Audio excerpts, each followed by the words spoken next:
আগামী 29শে পৌষ, শুনবেন ভালো করে, পৌষ সংক্রান্তি, ওই দিন কয়েকটা বিশেষ কাজের জন্য আপনাদের কাছে আবেদন রইল। আজ আমার শেষ রাত্রি, আবার কখন আসতে পারবো কি পারবো না তা জানি না, কারণ আমার সময়ের বড় অভাব, প্রচন্ড চাপ। দাদা আমাকে ডেকেছেন, আমি এলাম ওনার ভালোবাসার স্বার্থে। দক্ষিণ দিনাজপুরে পরপর 5টা প্রোগ্রাম ছিল, মালদা 2টো 7টা, একটানা ছিল বলে ধরলাম। একটা লীলার জন্য অনেক দূর রাস্তা থেকে আসতে পারবো না, কারণ আপনারা হয়তো জানেন না, এখান থেকে আমি মালদা যাব, মালদা থেকে নদিয়া, নদিয়া থেকে কলকাতা ফ্লাইট ধরবো, আসাম যাব, আসাম থেকে ফ্লাইটে আবার নামবো কলকাতা, আবার ত্রিপুরা ফ্লাইটে যাব, তারপর আমি আবার এক জায়গায় গিয়ে আবার বাড়ি যাব। তার মানে এরকম পট ঠাসা প্রোগ্রাম থাকে, আমাদের যেতে হয়। সব জায়গায় সমান সময় দিতে পারি না। শুধু একটা দামি কথা বলে যাই, আগামী 29শে পৌষ মকর সংক্রান্তি, ওই দিন সবাই গঙ্গা স্নান করবেন। যদি গঙ্গা স্নান কেউ করতে না পারেন, আপনারা কি করবেন মা, সকালবেলায় ঘুম থেকে উঠে একটু স্নান করে, গঙ্গা স্নান যদি করতে না পারেন, গঙ্গা যদি কাছে না থাকে, গঙ্গা জল মাথায় নিয়ে নেবেন স্নান করে। যদি তাও না পারেন, গঙ্গা গঙ্গা করে নেবেন 3 বার মাথায়, তাতেও শাস্ত্র বলছে হয়। দ্বিতীয় বলে রাখি, আপনি একটা শুভ্র পোশাক পরবেন, ভগবানের চরণে তুলসী পত্র দেবেন, পাতাটাতে দুই পাশেই চন্দন মাখাবেন, গোবিন্দের চরণে তুলসী পত্র দেবেন। সেই দিন গঙ্গায় স্নান করবেন কেন? শাস্ত্র বলছে স্বয়ং মা গঙ্গা নাকি ওই দিন, স্বয়ং ভগবান কৃষ্ণ ওই দিন গঙ্গার মধ্যে অবস্থান করেছিল, ওই জন্য গঙ্গায় স্নান করতে হয়। স্বয়ং মা গঙ্গা ওই দিন সাগরের মধ্যে মিশেছিল, সাগরের 60,000 ছেলেকে উদ্ধার করেছিল, ওই জন্য ওই দিন 29শে পৌষ মকর সংক্রান্তির দিনে গঙ্গাসাগর মেলা হয়। ওই জন্যই মেলাটা হয়, যেহেতু গঙ্গা সাগরে মিশেছিল। তৃতীয়, দেখবেন আপনারা বিশ্ব সরসজ্জা নিয়েছিল, বিশ্ব সরসজ্জা 58 দিন ছিল। 29শে পৌষ মকর সংক্রান্তির দিনে তিনি কিন্তু দেহ ত্যাগ করেছিলেন, ওই জন্য ওই দিনটা বিশেষ দিন।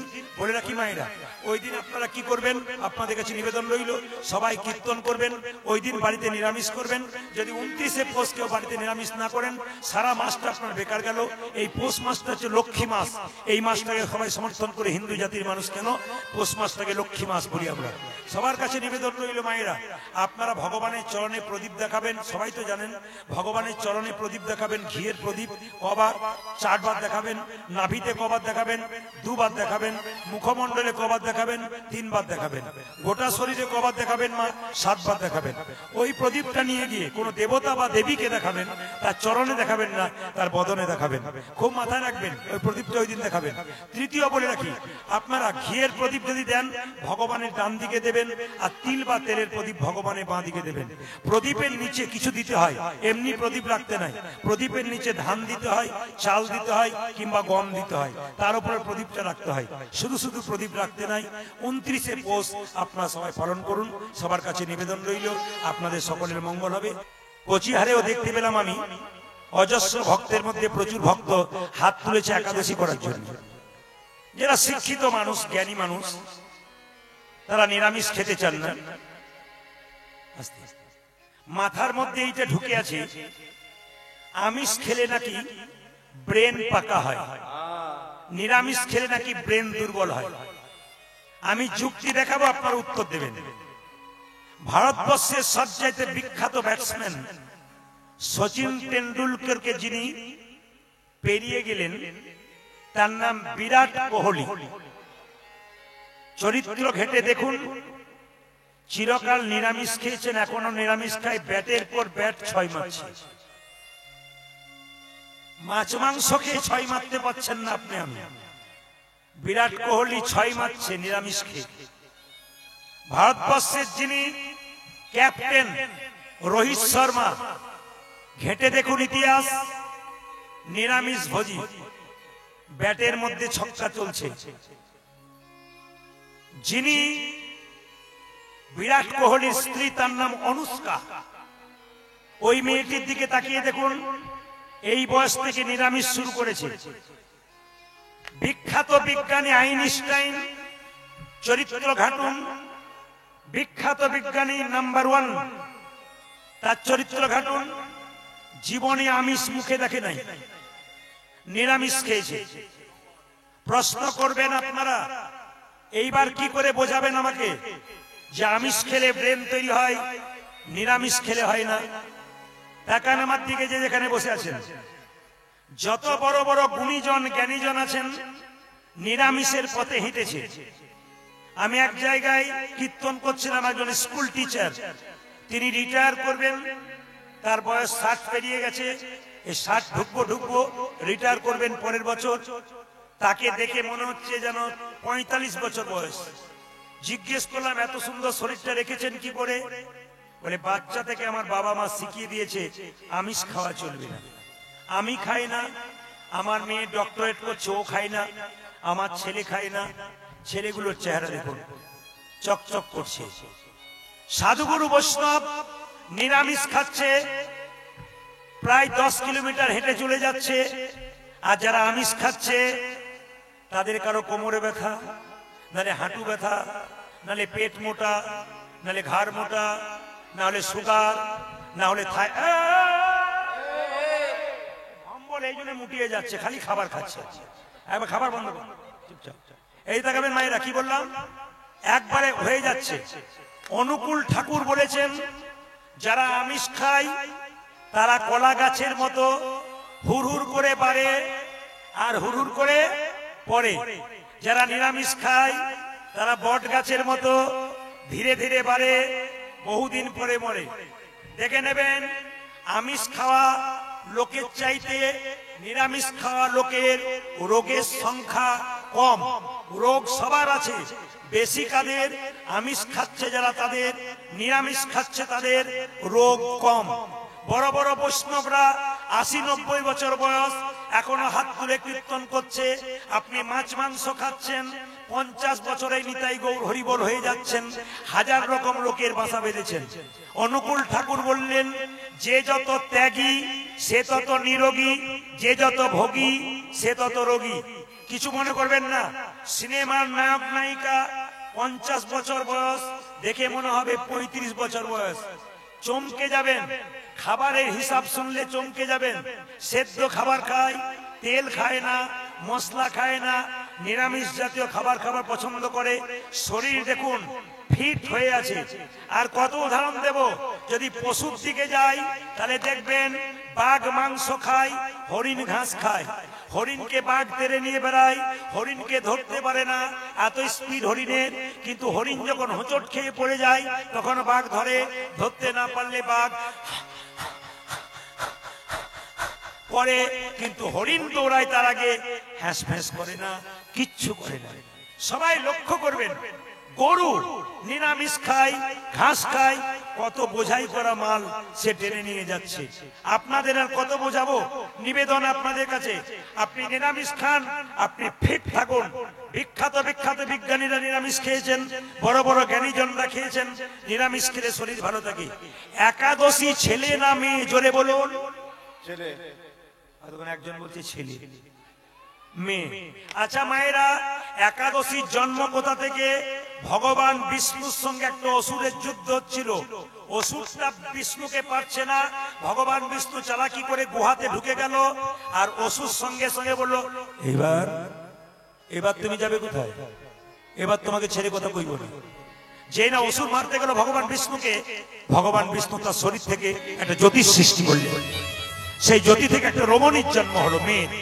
সেই মেয়ে জন্ম নিয়ে সঙ্গে সঙ্গে অসুরের মস্তক ছেদন করল। ভগবান বিষ্ণু বলল, বারে মেয়ে, আমি যাকে মারতে পারলাম না তুই তাকে মেরে ফেললি। মেয়েটি বলে উঠলো, ভগবান আপনি আমাকে অপমান করছেন কেন? আপনার শরীর থেকে আমার জন্ম, আপনার শক্তিতে আমি শক্তিময়ী, আমি তাকে মেরে ফেলেছি।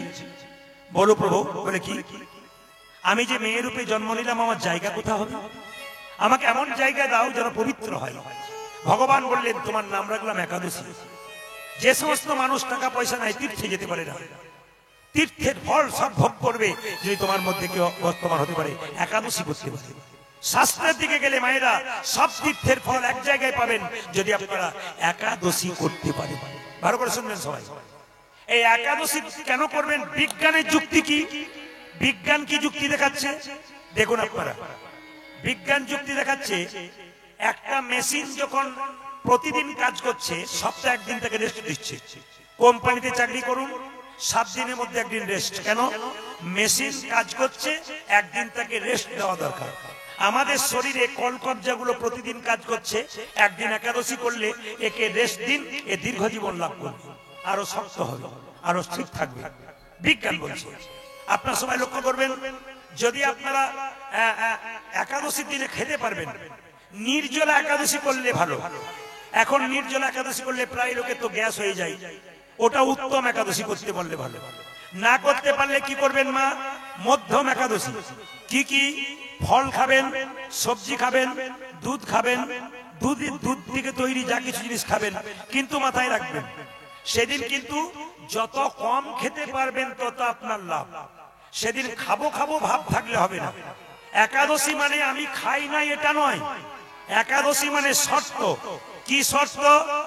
ভালো কিছু খারাপ কিছু দেখবো না, খারাপ কিছু ভাববো না, খারাপ কিছু বলবো না, এরকম চিন্তা ভাবনা ভেতরে থাকলে আপনার একাদশী করা সার্থক। প্রতিজ্ঞা করতে হবে একাদশীর দিনে খারাপ কিছু দেখবো না, খারাপ কিছু ভাববো না, খারাপ কিছু বলবো না। এই ভাব যদি কারো থাকে তবে একাদশী করা সার্থক। মায়েরা সবাই লক্ষ্য করুন, একাদশী মুসলিম সমাজে 30 দিন রোজা রাখা হয়। ভোর 4টে থেকে সন্ধ্যে 6টা পর্যন্ত কিচ্ছু খাই না, একবারে সন্ধ্যের পরে খাই, ভোরবেলায় খাই, থুতু গেলে না। আমাদের একাদশীতে আপনারা অনেক কিছু খেতে পারেন, তবু একাদশী করতে পারে না। 12 মাসে 24টা একাদশী হয়। যদি পারেন রামনবমী, জন্মাষ্টমী 24 আর দিয়ে 26টা হলো, 30টাও করতে হলো না। তাহলে আপনারা সবাই লক্ষ্য করুন, একাদশী সবাই করবেন নিজের শরীরের মঙ্গলের জন্য, নিজের সংসারের মঙ্গলের জন্য, ভগবানের প্রিয় হবার জন্য, আর চতুর্থ হচ্ছে তীর্থস্থানের ফল লাভ করবার জন্য। হাই তুলবেন না, শুনে নেবেন মন দিয়ে। একাদশীর আগের দিনে রাত্রিবেলায় ব্রাশ করুন। একাদশীর আগের দিনে, কাল একাদশী, আজকে রাত্রিবেলায় ব্রাশ করুন শোবার সময়। আজকেই জিভ ছুলে দিন, কাল নয়। কেন? যে পেস্টটা নিচ্ছেন ওর মধ্যে লবণ থাকে, একাদশীর দিনে লবণ খেতে নাই, আগের দিনে পেস্ট করে নিতে হয়। আর জিভ ছুলে নিতে হয় কেন? একাদশীর দিনে যদি কোনো অঙ্গ কেটে যায়, রক্ত বেরিয়ে যায়, তার একাদশী হয় না। জিভ ছুলতে ছুলতে যদি আপনার রক্ত বেরিয়ে যায়, তাহলে কি হবে মা? আপনার একাদশী হবে না। এইবার সবাই লক্ষ্য করুন, যে যেখানে বসে আছেন, একাদশীর দিনে মায়েরা সকালবেলায় ঘুম থেকে উঠে গরম জল দিয়ে মুখটাকে ধুয়ে নেবেন, শুভ্র পোশাক পরবেন, ভগবানের পুজো করবেন। স্নান টান করার পর ভগবানের পুজো করে ভগবানের প্রসাদ তৈরি করবেন। আপনাদের কাছে নিবেদন, খাবেন কি?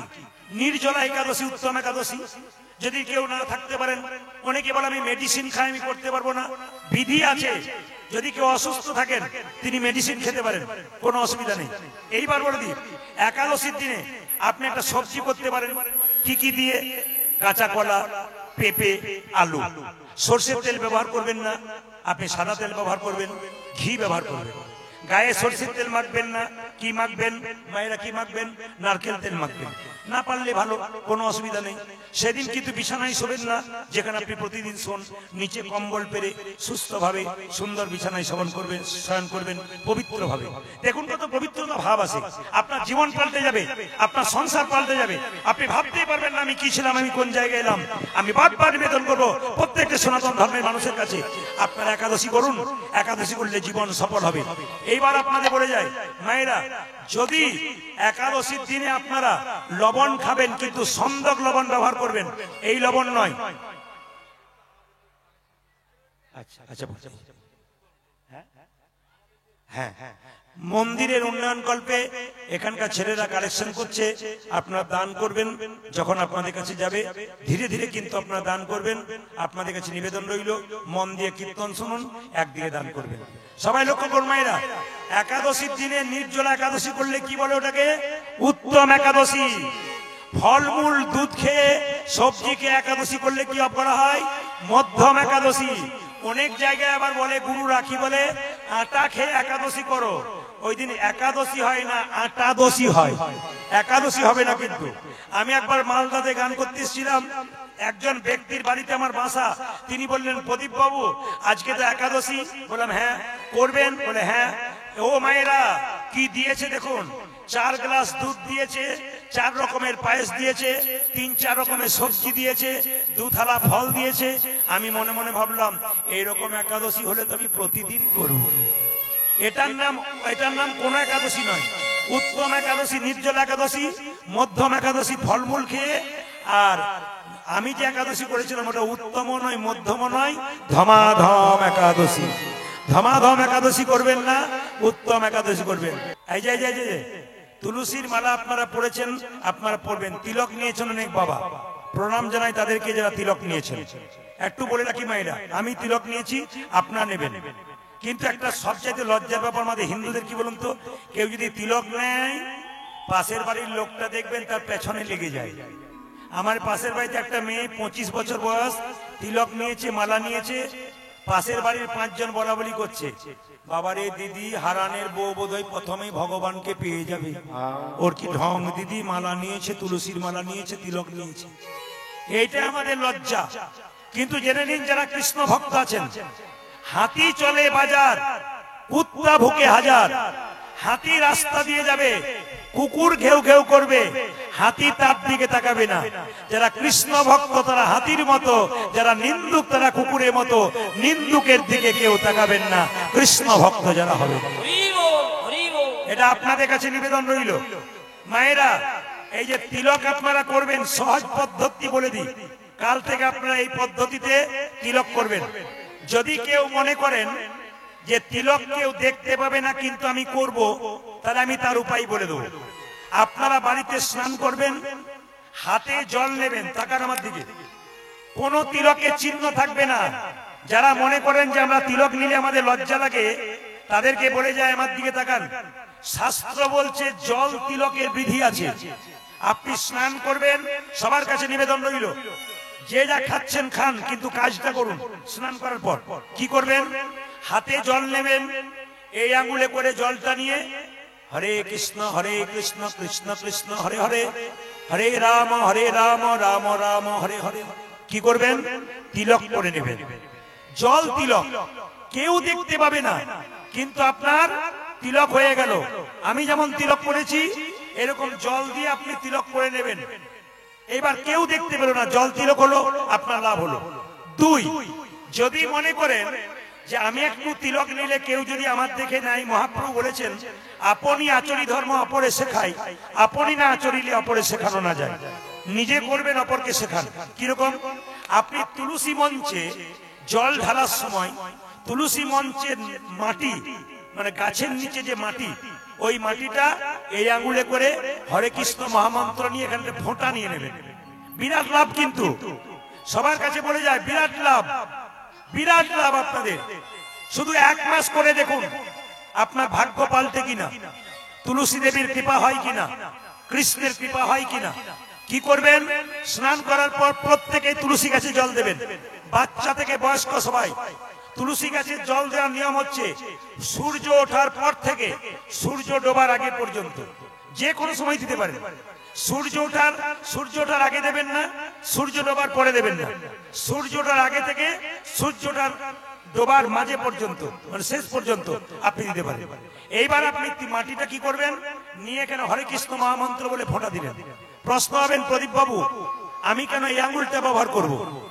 এই আঙুলটার নাম বৃদ্ধাঙ্গুষ্ঠী, বুড়ো আঙুল। এটার নাম কি?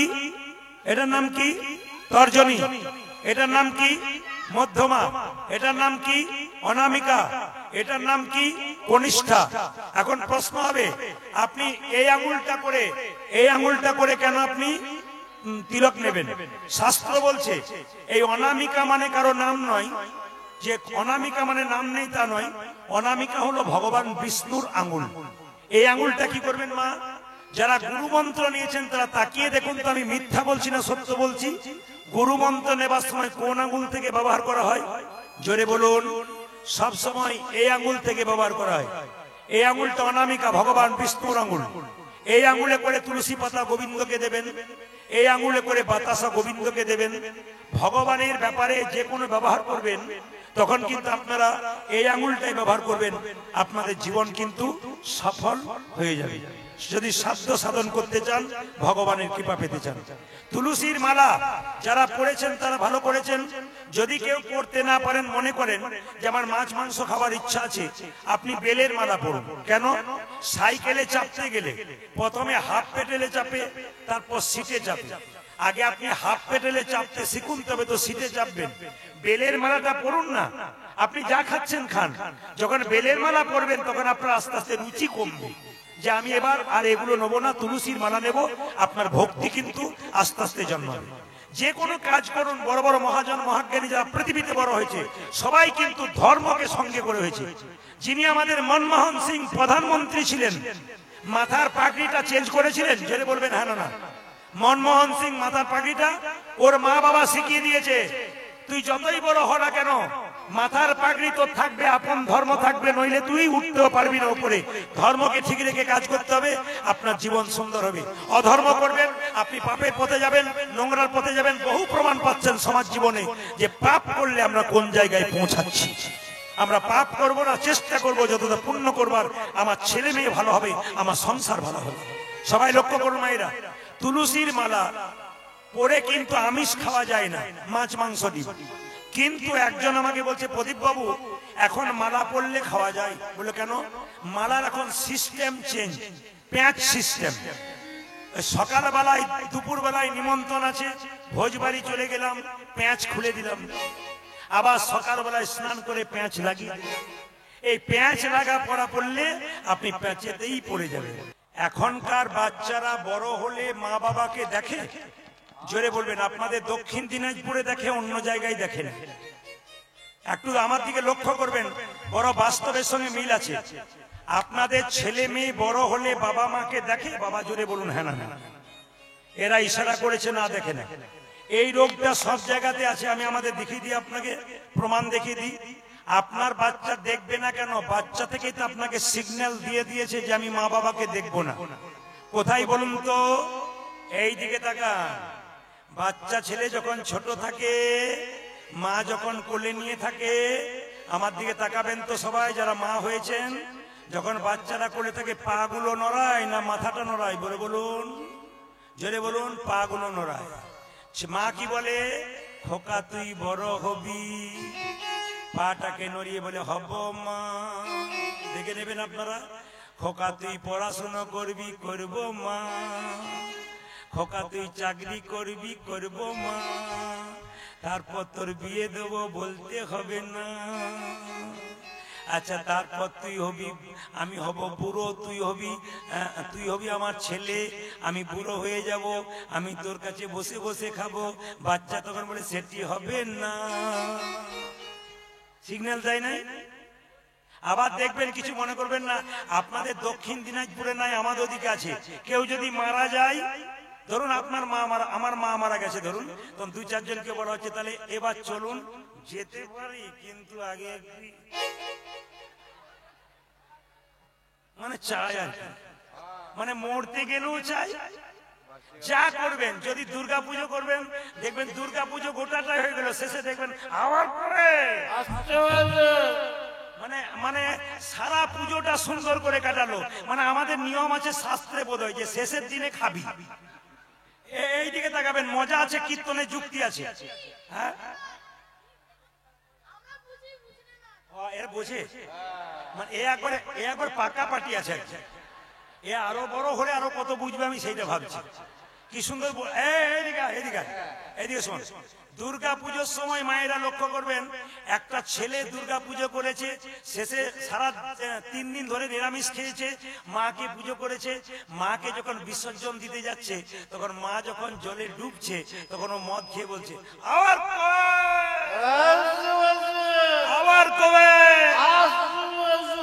মা ডুবছে আর ছেলে খুব নাচছে।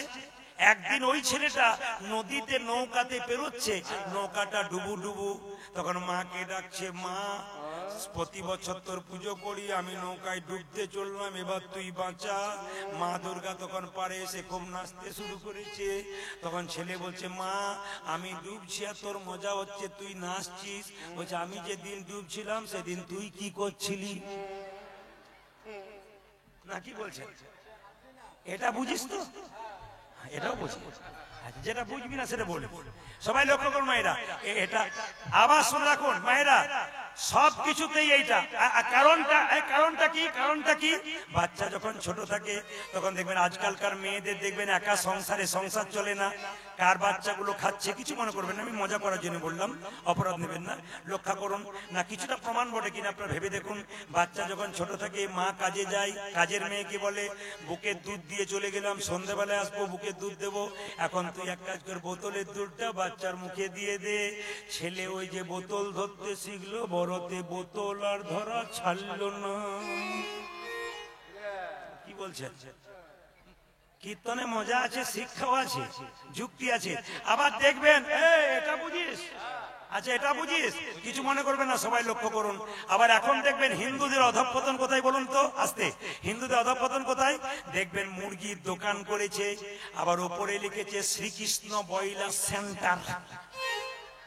না না, কোন জায়গায় গেছি দেখুন, শ্রীকৃষ্ণ ব্রয়লার সেন্টার, কাটা 230, গোটা 110। না না, হাসি নয়, এটা আমাদের লজ্জা। কৃষ্ণের নামে মাংসের দোকান খুলেছে, আবার মুরগির মাংস। না না, আপনি অন্য নাম দিন, আপনি ব্যবসা করুন, কোনো অসুবিধা নেই। আবার দেখবেন জুতোর দোকান খুলেছে, চৈতন্য শু হাউস। চৈতন্যের নামটা জুতোর প্যাকেটের উপর, আর ভেতরে জুতো আছে। আপনিও বুঝছেন না, আমিও বুঝছেন না, চৈতন্য সুহাস থেকে নিয়ে দিব্যি রাস্তা দিয়ে যাচ্ছি, আমরা কত অধঃপতনের দিকে যাচ্ছি। আচ্ছা মায়েরা, যে রাধা কৃষ্ণকে আপনি পুজো করছেন বাড়িতে, কি করে পুজো করছেন?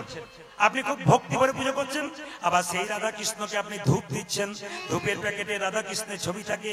যখন ধূপ শেষ হলো তখন কি করেন? নর্দমাতে ভেসে ভেসে বেড়াচ্ছে। একদিকে পুজো করছেন, একদিকে মাকে ভাসাচ্ছেন, প্রভুকে ভাসাচ্ছেন। তাহলে আপনারা কোন জায়গায় পৌঁছাচ্ছেন? আপনাদের কাছে নিবেদন রইল, এমন কিছু কাজ করুন যে কাজটা করলে হিন্দু সনাতন ধর্মের উপরে কেউ দাগ দিতে না পারে, যে কাজটা করলে হিন্দু সনাতন ধর্মকে বাঁচাতে পারি। আমরা গর্ব করে যেন বলতে পারি আমি হিন্দু, আমি হিন্দু, আমি হিন্দু। যেটা বলেছিল কে না, আমেরিকাতে সম্মেলনে গিয়ে চিৎকার করে বলেছিল বিবেকানন্দ, আমি হিন্দু, আমি হিন্দু, আমি হিন্দু। এটা যেন গর্ব করে বলতে পারি। অগণিত ভক্তের অগণিত তালি হরিবাসরকে সুন্দর করে তুলুন। কালিয়নাগকে দমন করতে কৃষ্ণ যাবে, সবাই মিলে একসঙ্গে হাত তালি দিই, যে যেখানে বসে আছে সবাই মিলে একসঙ্গে একসঙ্গে।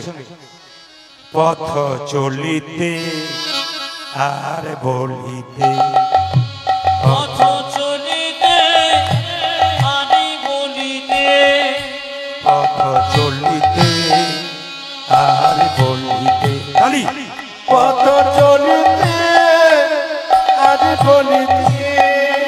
একবার গাহ গাহ কৃষ্ণ নাম, হরি নাম, মধুর নাম। পথ চলিতে আনি বলিতে, পথ চলিতে আনি বলিতে, কৃষ্ণ নাম, হরি নাম, হরি নাম। পথ চলিতে আর বলিতে, পথ চলিতে আর বলিতে। তবে কিছু মনে করবেন না, গানটা আমি গাইবো তার আগে বলি, সবাইকে আমি দেখতে পাচ্ছি, চালাক পার্টি যারা আছে তারা পথ চলিতে। আবার দেখবেন, কিছু মনে করবেন না, আপনাদের দিকে কম আছে, আমাদের দিকে বেশি আছে। যদি কোনো মেয়ের ঘুম আসে না কীর্তন শুনতে শুনতে, জীবনে মাথায় কাপড় নেই নাই, ও তখন পথ চলিতে কথা বলিতে। পাশের মেয়েটা বলে, দিদি তুমি ঘুমোচ্ছ? বলে ঘুমোই নাই, ধ্যান করে করে শুনছি। এমন লম্বা হয়ে পড়ে যেও না, যখন তুলে নিয়ে যেতে হয়। এই যে সবাই মায়েরা লক্ষ্য করুন, আপনারা যারা আমাকে দেখতে পাচ্ছেন, আপনারা ইউটিউবের মাধ্যমে দেখতে পাচ্ছেন 5 থেকে 6 বছর, কিন্তু তার আগে কি আমি কীর্তন করতাম না? আমি কীর্তন করেছি 20 বছর। প্রশ্ন রাখবেন কোথায় করছিলেন? বহু জায়গায় করেছি, ফোনের ব্যবস্থা ছিল না তখন। আপনাদের কাছে নিবেদন রইল, ফোন দূরে গিয়ে করতে হতো, দোকানে দোকানে থাকতো, কাছে থাকতো, বাড়িতে বাইনা করতে আসতে। ঝাড়খণ্ডের একটা জায়গাতে আমি প্রতি বছর গান করতাম রামনবমীর সময়। ভালো করে শুনবেন, রামনবমীর সময় গান হতো, পরপর 7 বছর গিয়েছিলাম। 4 দিন করে গান হয়, 3 রাত্রি 1 দিন কুঞ্জবর্ণন, 4 দিন। তো কমিটির ছেলেদেরকে বললাম, দাদা প্রতি বছর আমি আসছি, আর আমি আসবো না, এবার পাল্টে দিন। ওরা বলতো এবছর একজন ব্যক্তি নিয়ে এসছি, আপনি দেখবেন। বলে কিরকম? বিকেল 3টে থেকে 6টা পর্যন্ত তো ওদের রামায়ণ পাঠ, আর 6টার পরে ওই 8-9টা পর্যন্ত কীর্তন হতো। তো আমাকে বললো একজন 80 বছরের লোক রামায়ণ পাঠ করবে, আপনি শুনবেন। আমার মনে হলো যেখানে দেখিবে ছাই উড়াইও দেখো তাই, পাইলেও পাইতে পারো অমূল্য রতন। জ্ঞানী মানুষের কাছে বসলে কিছু জ্ঞানের কথা শোনা যায়। একটু বসি, মায়েরা এদিকে তাকাবেন, চেয়ারে বসে আছি, রামায়ণ পাঠ শুরু করলো 80 বছরের মানুষ, আমার দিকে তাকাবেন। আচ্ছা, আপনাদের এইখানে যদি রাজাপুরে বিকেল 3টে থেকে 6টা পর্যন্ত রামায়ণ হতো আর 6টা পরে আমার কীর্তন হতো, আপনারা জোরে উত্তর দিন, আগে শাশুড়িরা আসতো না বউগুলো আসতো? জোরে বলুন। 3টের সময় কারা আসতো, শাশুড়ি না বউ? জোরে বলুন। শাশুড়ি না বউ? বাচ্চাগুলো আগেই বলে দিচ্ছে, পাকা বাচ্চা আছে। শাশুড়ি কেন আসতো বলুন তো? বউগুলো কি বলা বলি করতো? ঘরে বসে বসে কি করছেন, খালি খালি ঘরে বসে, মানে কোন রকমে ঘর থেকে বের করতে পারলেই বাঁচি। এখন লক্ষ্য করুন মায়েরা, একটা নাতনি তার ঠাকুমাকে, একটা নাতনি তার ঠাকুমাকে আঙুল ধরে ধরে এনে বসিয়েছে। রামায়ণ শুরু হলো, রামায়ণ শুরু হলো, টাকা রামায়ণ শুরু হলো, গল্পটা বলতে দিন। রামায়ণ শুরু হলো, হঠাৎ দেখছি বুড়িমা পা লম্বা করলো। রামায়ণ শেষ হলো, উনি গা লম্বা করলেন। আমার কীর্তন শুরু হলো, উনি জোরে জোরে নাক ডাকতে শুরু করলেন। বাবা রে! কীর্তন যখন শেষ হয়ে গেল, পরের দিন এসে বুড়িমা বলছে, বাবা প্রদীপ, তোর কীর্তন কি ভালো। আমরা, বুড়িমা তুমি তো ঘুমোচ্ছিলে, ভালো কি বুঝলে? বলছে, আমি একটা জিনিস বুঝেছি, কেউ বুঝুক আর না বুঝুক, বাড়িতে ঘুমোই, 3টে করে ফ্যান চলে, ছেলেরা আমার খুব ভালোবাসে, 2টো করে ঘুমের ট্যাবলেট খাই, ঘুমই আসে না। আর তোর কীর্তনে কি ঘুম, আমার ঘুমই ছাড়ে। আমি মনে মনে ভাবলাম, যাক, লাভ তো কিছু হয়েছে। এবার যিনি রামায়ণ পাঠ করছে তাকে বলছে, বাবা তোর রামায়ণ পাঠ খুব ভালো। এখন যাকে ভালো বলা হবে তার তো আনন্দ হবে। সঙ্গে সঙ্গে রামায়ণ পাঠে বলছে, বুড়িমা বুঝতে পেরেছো তো? বলে, 3 দিন ধরে রামায়ণ পাঠ শুনলাম, সব বুঝলাম বাবা, একটা জিনিস মাথায় ঢোকে নাই। বলে কি? রাম রাক্ষস না রাবণ রাক্ষস? তখন রামায়ণ পাঠক রেগে বললেন, রাম ও রাক্ষস নয়, রাবণ ও রাক্ষস নয়, রাক্ষস আমি যে তোমাকে বোঝাতেই পারলাম। তাই বুঝবেন ভালো করে, জীবন সুন্দর হবে। হাত তুলুন, হাত তুলুন, একসঙ্গে একসঙ্গে। পথ চলিতে পথ চলিতে আমি বলিতে, পথ চলিতে আমি বলিতে, একবার গাহো গাহো কৃষ্ণ নাম, হরি নাম, মধুর নাম। পথ চলিতে কথা বলিতে, পথ চলিতে আমি বলিতে, কৃষ্ণ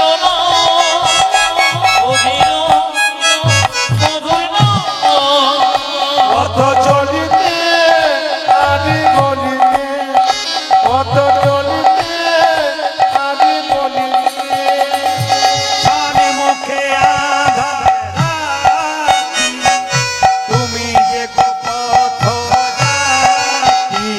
আজি সম্মুখে ধরি রাখে, তুমি যে পথ যাতে। ও যে সানে মুখে আধার রাতি, তুমি যে গোপথ জাতি। উজানি সর্বকে আধার রাখি, তুমি যে পথ জাতি। ভাইরা, এই যে আপনাদের রাস্তায়, আপনাদের প্রত্যেকটি স্টেজে স্টেজে গান করছি, আপনার নিবেদন রাখবেন, আমাকে আশীর্বাদ করবেন। প্রচন্ড চাপের মধ্যে আমি আছি। 365 দিনের মধ্যে 320 দিন 30 দিন গান গাইতে হয়। আমি বর্ধমান থেকে ইংরেজিতে এমএ করেছিলাম। আমরা 7 জন বন্ধু বিএড করেছিলাম, কিন্তু 7 জনের মধ্যে 6 জন ছেলে মেয়ে যারা আছে তারা এখন স্কুলের শিক্ষক শিক্ষিকা, একজন প্রফেসর। কিন্তু আমি নই। আমি যখন কীর্তন করতাম, ওরা আমাকে ঠাট্টা করে বলতো, প্রদীপ তুই কি করলি? আমরা তো সরকারি চাকরি নিলাম, আর তুই কি করলি?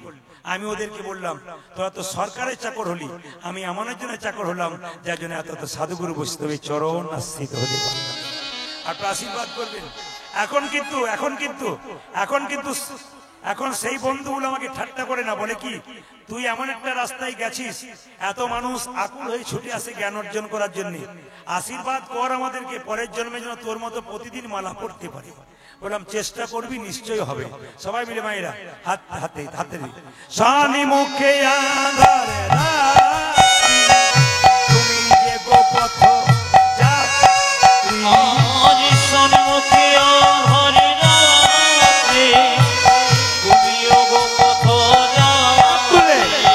শানি মুখে আঁধার রাত্রি, তুমি যে গো পথ যাত্রী। উজন সনে মুখে যাত্রী, তুমি যে যোগ পথ যাত্রী। কথা বলিতে পথ চলিতে পথ চলিতে আরে বলিতে, পথ চলিতে আরে বলিতে, পথ চলিতে আরে বলিতে। রাধারানী কি,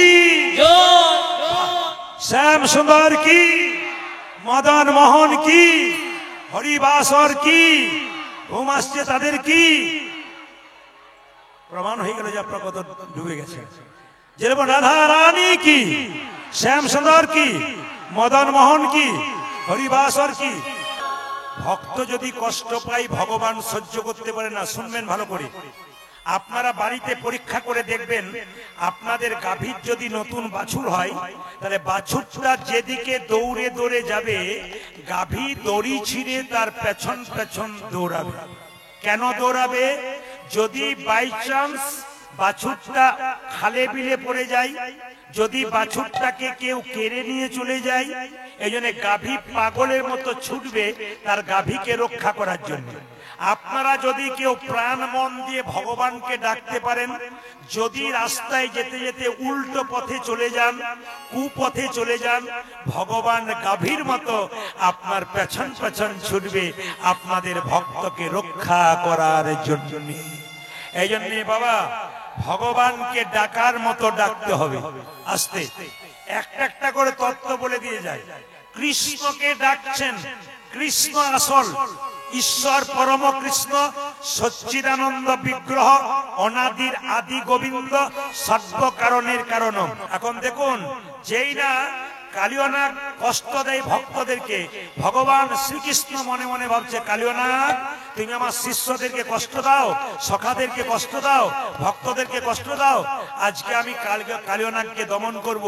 দাদা বলাইয়ের জন্মদিন বাড়িতে এত উৎসব, কৃষ্ণ গিয়ে মাকে বলছে, মা আমায় সাজাইয়ে দাও, মা সাজাইয়ে দাও, আমায় সাজাইয়ে দাও, সাজাইয়ে দাও, সাজাইয়ে দাও, মা সাজাইয়ে দাও। তুমি আমায় সাজায় দাও, মা সাজায় দাও।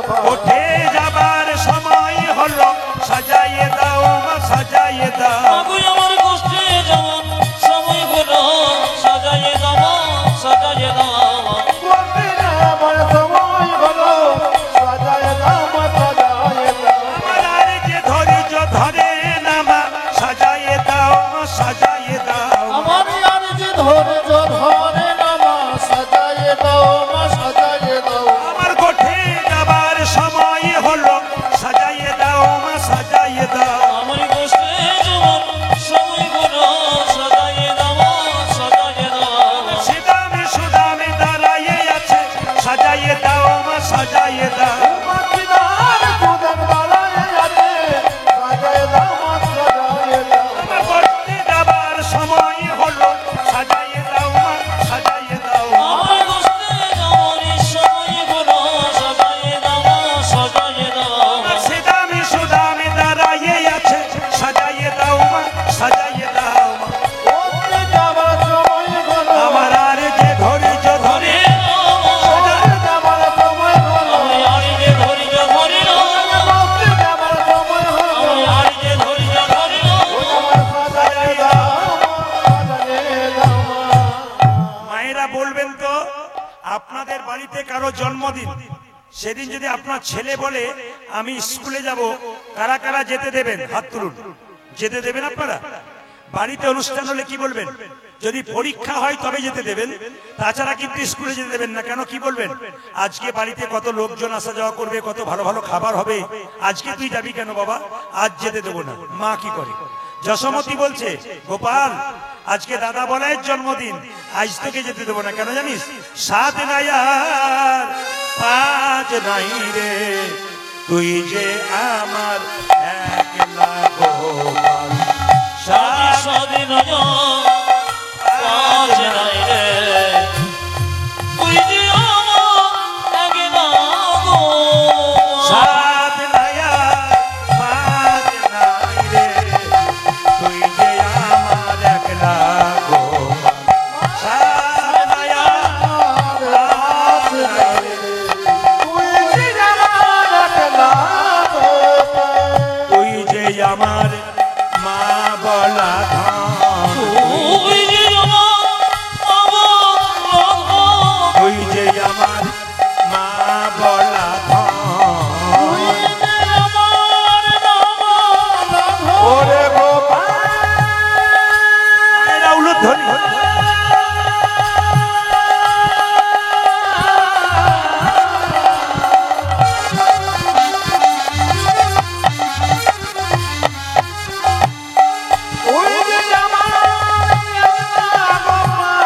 তুই যে আমার মা বলা ধান, তুই যে তুই ছাড়া আর কে আছে বল, তুই যে তুই ছাড়া কে আছে। 7 নাই আর 5 নাই রে, তুই যে আমার একলা গোপাল। সাজে সাজে নয় পাঁচ নাই রে, তুই যে আমার একলা গোপাল। মা যশোদা কৃষ্ণকে বলছে, কৃষ্ণ মা যশোদাকে বলছে তুমি স্বার্থপর। বলে কেন? তুমি আমার কথা ভাবলে, আমি যার কথা ভাবাই তার কথা তুমি ভাবলে না। বলে কার কথা ভাববো? শোন, কার কথা ভাববো বল। কৃষ্ণ বলছে, মা নব লক্ষ ধেনুর দল, কে যোগাবে তৃণদল। মাগন বলক্ষ ধেনু দলিকে যোগাবে তৃণদল। বাবা, আমার জন্য নবলক্ষ। আচ্ছা মায়েরা বাবারা কিছু মনে করবেন না, কৃষ্ণ লীলা শুনছেন বহুদিন ধরে, হাত তুলে বলুন তো, কৃষ্ণের বাবার নবলক্ষ ধেনু সত্যি কি নবলক্ষ ধেনু ছিল? একটাও মরে নাই, না একটারও বাচ্চা হয় না। আপনাদের দক্ষিণ দিনাজপুরে এক ব্যক্তির 20টা নাকি গরু ছিল শুনলাম। তা 20টা কি সবসময় থাকে? 19টা হয় না, 25টা হয় না, মরে কিংবা বাচ্চা হয়।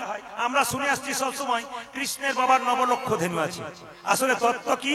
নব মানে নতুন, লক্ষ্য মানে উদ্দেশ্য, নবলক্ষ নয়। কৃষ্ণ গোচারণে যেত, গরু চড়াতে। গো মানে ইন্দ্রিয়, চারণ মানে চালন, মানে তার ভক্তদেরকে কে কোথায় কষ্ট দিচ্ছে ভগবান তার জন্য ছুটে ছুটে বেড়াতো। গৌচারণ, গো মানে ইন্দ্রিয়, চারণ মানে চালনা। মা নবলক্ষ ধেনুর দল, কে যোগাবে তৃণদল। নবলক্ষ ধেনু দলিকে যোগাবে তৃণদল। নবলক্ষ ধেনুর দল, কে যোগাবে তৃণদল।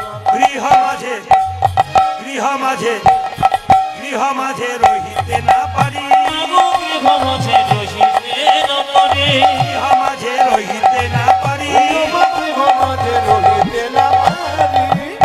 ও মা ঘরে রইতে পারি না, ঘরে রইতে পারি না, ঘরে রইতে পারি না। যদি আমায় ডাকে ঘরে রইতে পারি না, ভক্ত যদি আমায় ডাকে ঘরে রইতে পারি না। যদি আমায় ডাকে ঘরে রইতে পারি না, ভক্ত যদি আমায় ডাকে ঘরে রইতে পারি না। ভক্ত যদি আমায় ডাকে, ভক্ত যদি আমায় ডাকে, হরি রইতে পারি না। আজ গৃহ মাঝে, গৃহ মাঝে, গৃহ মাঝে রহিতে না পারি।